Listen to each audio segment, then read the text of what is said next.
What's up, Chaos72 here for another Chaos Toy review. Today taking a look at the Timeforce Megazord from Power Rangers Time Force. And slight disclaimer, I am missing the sword and the cockpit piece for Time Flyer 1. An easy way to tell if this is American or Japanese is that right here is, around here is painted silver on the Japanese. So, let's Timeforce Megazord is made out of 5 individual Time Flyers, 1, 2, 3, 4, and 5. They do say the numbers on them somewhere. And can form 2 modes. One of the first sort of triple changers that Power Rangers has had.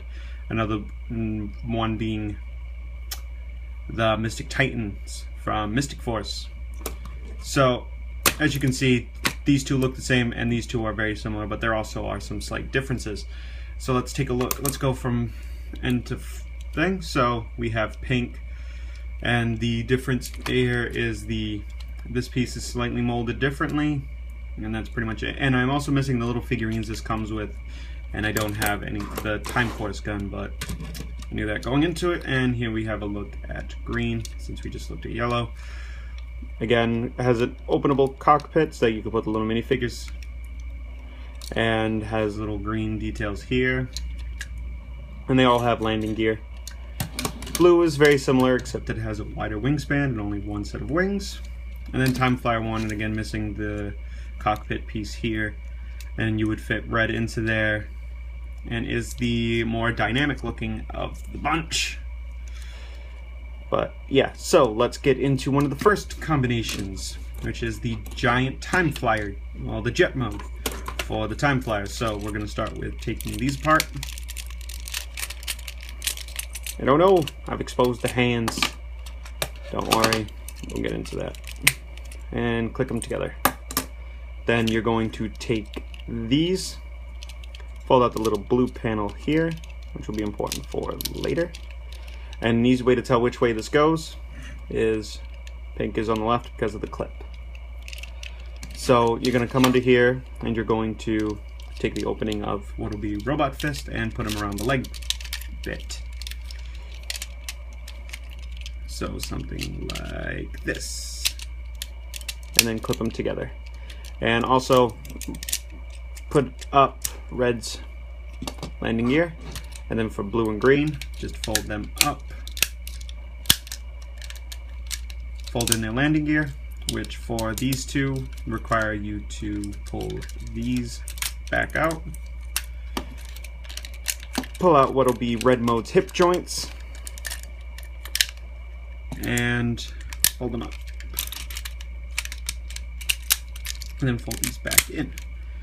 Now, there really is no right or wrong way to put these up, but I would prefer the one with the less screw holes, so that means green on this side, and you're going to peg it into here, and there's a peg in here that'll go into this slot,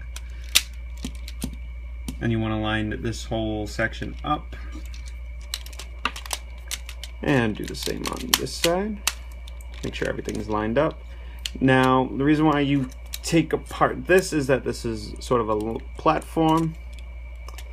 Now you're going to want to line up yellow's bits into right here and then wrap pinks around these two little things. So if I can get a good angle on that. Now this will clip in, so you'll know you have it in once it starts clicking into place.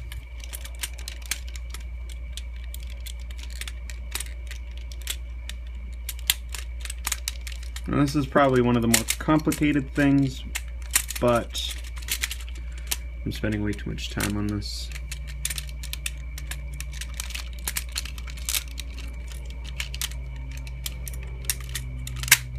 There we go. So then it will roll on yellow and pink's thing, since a lot of the landing gear is not available in that. So let's turn this into mode blue, since I like mode red a little bit better and it's the nicer looking of the two modes. So take this all apart and fold those pegs in. Then you're left with, and we'll start with red. So take this apart, and you won't use this for this mode. And it's pretty much already set in mode blue. Let's just fold out these pegs. Open up these. And fold up the arm. And how to tell which side goes where. And also close this so this stops it from moving. An easy way to tell is if you look at the fist. This side has no screws. Although, yeah, so this is the outside of the hand. And then peg that in.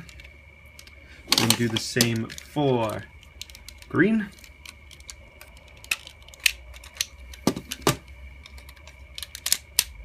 Fold out the arm. Plug that out.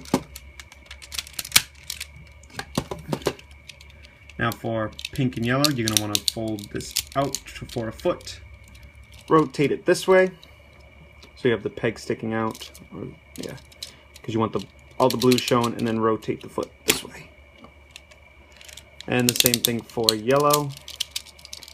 You want this side in. Now with, yeah, okay. So then you're going to want to take your robot torso and attach the hips. Another reason why you want the clips is so that it's more stable, and then clip them together, and then clip them together.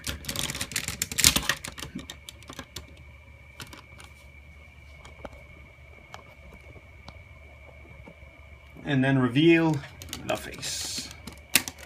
And this is Timeforce Megazord mode blue, and proportionally it looks a lot better in the show.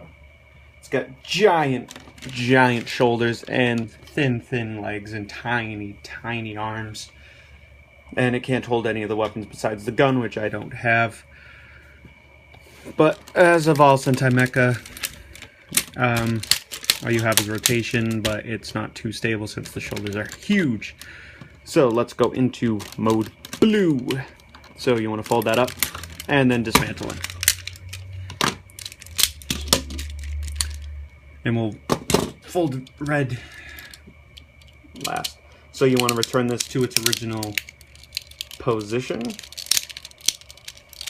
So you want it to look like this upon folding it back together. And then this will be the left one. And same thing for this. So then you have the right arm. Now for blue, just transform it back into ship mode. And then pull out the hip. Now it's pretty much self-explanatory which leg this is going to be. So this is going to be the left leg. And then do the same for green. Fold this butt, fold this in. Now again, this is something I got off eBay for a decent price. So just look around, try to get the best deal you can. You might miss a piece, like the cockpit seems to be the missing piece on most of them. So just keep that in mind. So we have the legs. Now let's transform red. So you're gonna unpeg this, turn this around, clip it in, make sure it's folded in all the way. Then plug everything together. Before I expose the head, let's talk about these two leftover bits. This is going to be a shield. Now this looks like it can become a sword, and I wish it kind of was a sword. And it looks like, I don't know what type of sword, but I see a lot of them in Final Fantasy XIV's kind of have like a large handle, and this is the blade.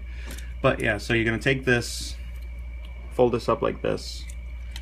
You don't have to open this up, and I won't just slide this in.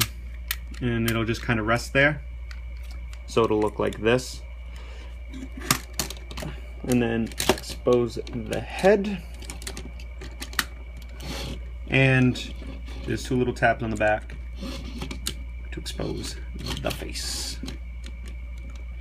And another telltale sign between American and Japanese is Japanese, this is a hologram where it looks like it's deeper than it is.